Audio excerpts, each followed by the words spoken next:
डर सबको लगता है। उबर राइड। रात के लगभग 11:30 बजे का समय था। नशे में धुत 3 लड़के काफी देर से एक ऑटो की तलाश कर रहे थे, लेकिन बारिश की वजह से सड़क पर कोई भी ऑटो नजर नहीं आ रहा था। वो तीनों टैक्सी बुक करने की भी कोशिश करते हैं, लेकिन बारिश की वजह से किसी के भी फोन में नेटवर्क नहीं आ रहा था। तभी अचानक मयंक के फोन में नेटवर्क आया। उसने उबर ऐप खोलकर चेक की तो उनकी लोकेशन के पास एक कैब दिखाई दी। अरे मिल गई टैक्सी, जल्दी से बुक कर लेता हूँ वरना ये भी निकल जाएगी। मयंक ने टैक्सी बुक की। थोड़ी ही देर में टैक्सी उनके सामने आकर रुकी। उन्होंने देखा कि टैक्सी में ड्राइविंग सीट पर एक फीमेल ड्राइवर बैठी है। नशे की हालत में फीमेल ड्राइवर को देखकर उन तीनों की आंखें चमक उठी। वो आकर टैक्सी में बैठे और उन तीनों की नजर मानो उस फीमेल ड्राइवर पर ही अटक गई हो। Sir OTP? ओटीपी भी बता देंगे, पहले अपना फोन नंबर बता दे तो चलेगा क्या? टैक्सी ड्राइवर पायल ने धीरज की बात का कोई जवाब नहीं दिया। तभी मोहित बोला, अरे क्यों इतनी खूबसूरत लड़की को परेशान करता है? ओटीपी है 1434। मैडम आप इसकी बात का बुरा मत मानिएगा, थोड़ा पीकर टाइट है आज। तुम्हें डर नहीं लगता क्या कि कहीं तुम्हारे साथ कुछ ऊंच नीच ना हो जाए? वैसे भी आजकल जमाना कुछ अच्छा नहीं है। वो तो हम जैसे सीधे साधे लड़के आपको मिल गए, वरना आपके साथ कुछ भी हो सकता है। नहीं सर, मैं पिछले 3 साल से रात में टैक्सी चला रही हूँ, इसलिए आपको मेरी चिंता करने की कोई जरूरत नहीं है। आप मेरी टेंशन मत लीजिए। क्या सोलर सिस्टम है क्या इसमें? ये मेरा काम है, मुझे इसमें कोई परेशानी नहीं है। अरे ऐसे कैसे ना ले टेंशन? इतनी खूबसूरत लड़की रात में टैक्सी चलाने के लिए निकलेगी तो टेंशन तो हो ही जाएगी ना। वैसे अगर आपको काम की इतनी जरूरत है तो मैं आपको काम दे सकता हूँ, आप मेरे साथ चलिए ना। नहीं सर, मुझे कोई काम नहीं चाहिए, मैं ठीक हूँ। वैसे आपको अशोक मोहल्ले में कहाँ जाना है? जहाँ तुम लेकर जाओगी हम तो वहीं चल पड़ेंगे, पर मुझे तुम्हारे लिए बहुत बुरा लग रहा है। इतनी प्यारी लड़की को ऐसा काम करना पड़ रहा है। कितनी खूबसूरत आंखें हैं तुम्हारी, कितने खूबसूरत होठ। इतना बोलकर मयंक ड्राइवर पायल का चेहरा छूने लगता है, जिससे वो बहुत ज्यादा अनकंफर्टेबल हो जाती है।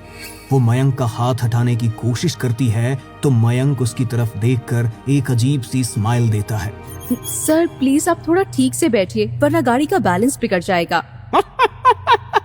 ओह सॉरी सॉरी सॉरी, मुझे पता नहीं था कि आपको बुरा लग जाएगा। इतना बोलकर मयंक जोर जोर से हंसने लगा और उसके साथ साथ उसके दोनों दोस्त धीरज और मोहित भी पायल को देखकर एक क्रीपी सी स्माइल देने लगे। वो बार बार उसे टच करने की कोशिश कर रहे थे, जो कि पायल को बिल्कुल भी अच्छा नहीं लग रहा था। उसने कई बार उन्हें मना करने की कोशिश की, लेकिन वो उसकी बात सुन ही नहीं रहे थे। इतनी छेड़छाड़ और बदतमीजी होने की वजह से पायल की आंखों से आंसू छलक गए थे, लेकिन वो काम करने को मजबूर थी, इसीलिए अपनी आंखों के आंसू पोंछकर खुद को संभालते हुए उसने ड्राइव करना जारी रखा। रास्ते पर कुछ दूरी तक तो आसपास कुछ गाड़ियां थी, लेकिन जैसे जैसे रास्ता आगे बढ़ा तो अंधेरा और ज्यादा गहराता चला गया। आसपास केवल कुछ गिनी चुनी गाड़ियां ही रास्ते पर दिखाई दे रही थी। बारिश और बढ़ गई थी। आसमान में तेज बिजली कड़क रही थी और बिजली के कड़कने की आवाज से पायल के दिल का डर और ज्यादा बढ़ रहा था।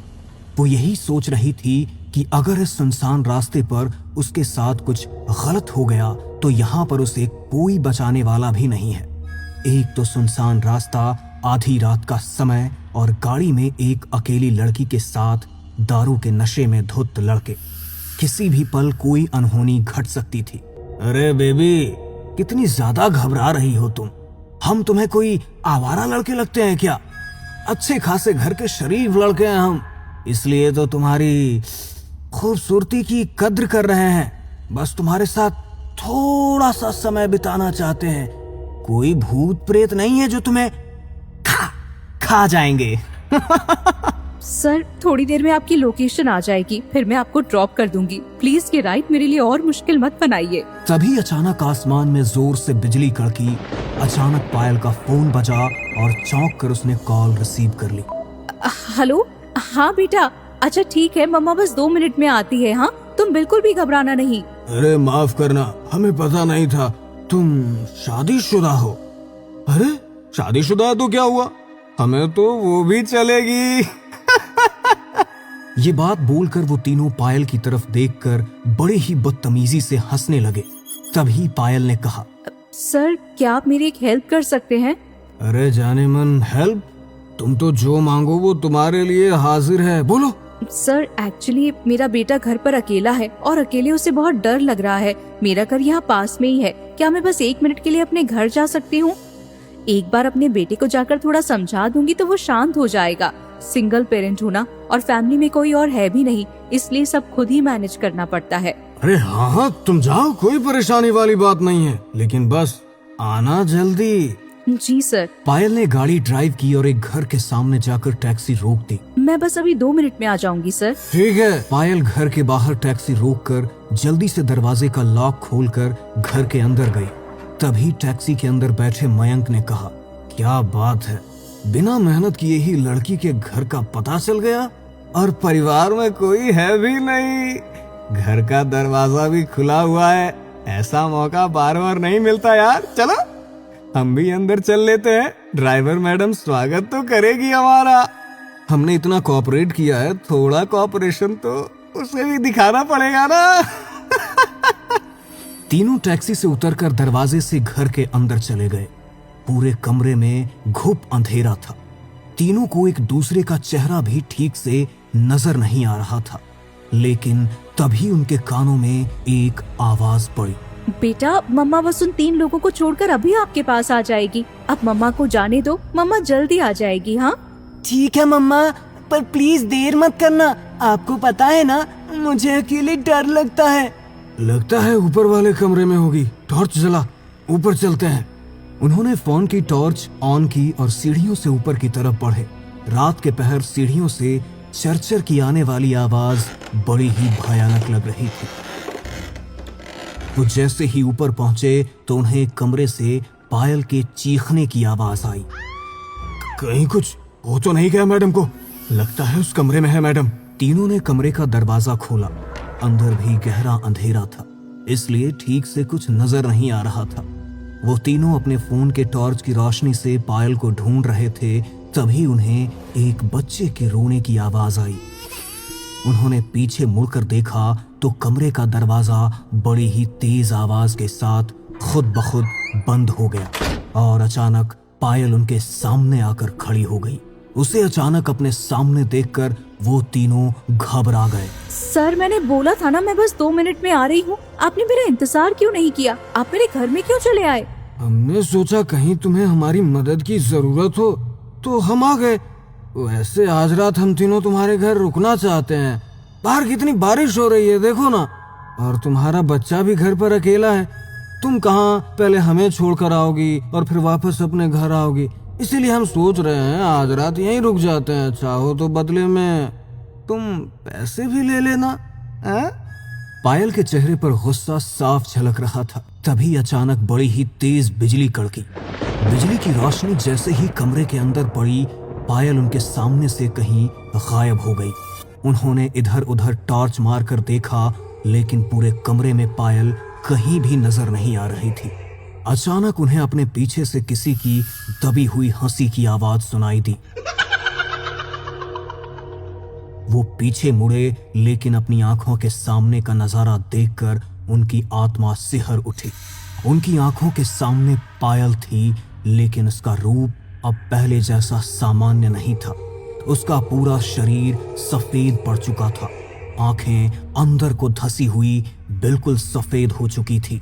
चेहरे पर एक अजीब सी भयानक मुस्कान, मुंह से खून टपक रहा था और चेहरा गालों के पास से फटा हुआ था, मानो जैसे उसके सामने कोई चुड़ैल आकर खड़ी हो गई हो। उसकी ऐसी हालत देखकर डर के मारे उन तीनों का शरीर पसीने से भीगने लगा। उन तीनों का नशा तो जैसे एक ही चुटकी में गायब हो गया और उनका शरीर थर थर कांपने लगा। अरे क्या हुआ? तुम कुछ बोल क्यों नहीं रहे हो? तुम सब मेरे घर में रुकना चाहते हो ना? तो ठीक है, लेकिन शर्त ये है कि अब मैं तुम्हें यहाँ से बाहर नहीं जाने दूंगी। अब से तुम हमेशा मेरे साथ इसी घर के अंदर रहोगे। तुम मेरी बात समझ रहे हो ना मैं क्या कह रही हूँ? देखो, हमें जाने दो, हमें नहीं रुकना यहाँ, हम तुमसे कुछ नहीं चाहते। चलो चलते हैं यहाँ से।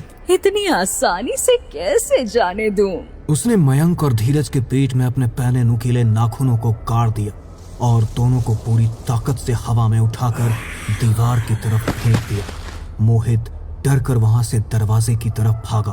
वो जैसे ही दरवाजा खोलने की कोशिश करने लगा तो दरवाजे के अंदर से दो बड़े ही भयानक हाथ निकले।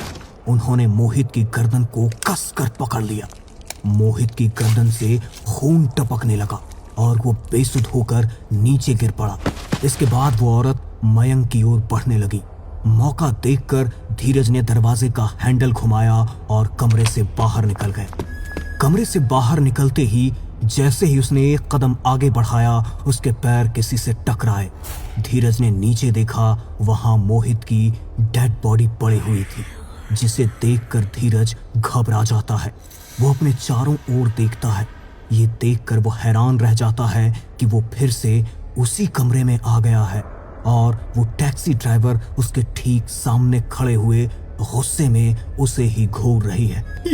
ये कैसे हो सकता है? अभी तो मैं इस कमरे से बाहर निकला था, फिर से इसी कमरे में कैसे आ गया? देखो, हम जानते हैं कि हम तुम्हारे साथ गलत करना चाहते थे, लेकिन मैं तुमसे माफी मांगता हूँ।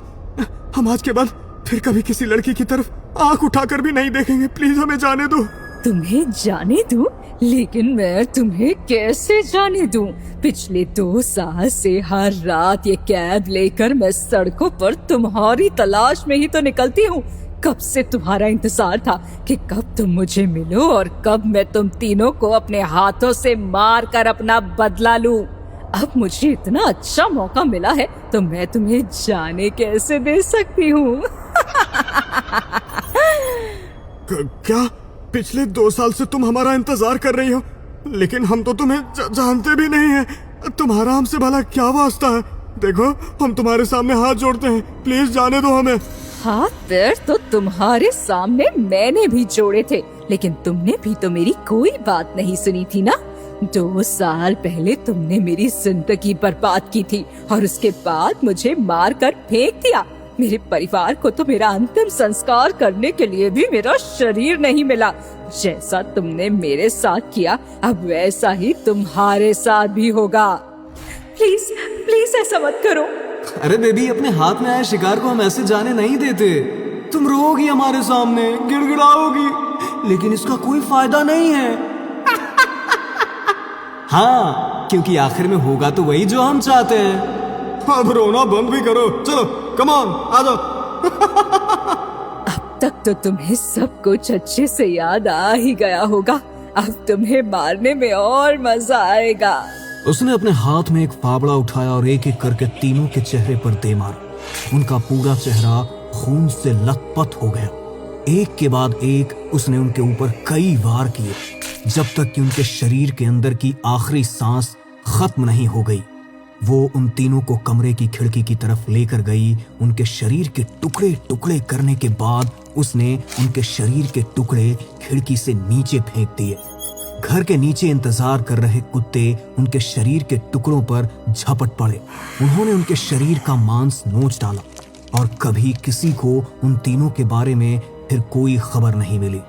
अगले दिन उन तीनों का अधखाया शरीर सड़कों पर बिखरा मिला, लेकिन कोई नहीं जानता था कि मरने वाले कोई बेकसूर नहीं, बल्कि पिछली रात तो उन्हें उनके गुनाहों की सजा मिली है।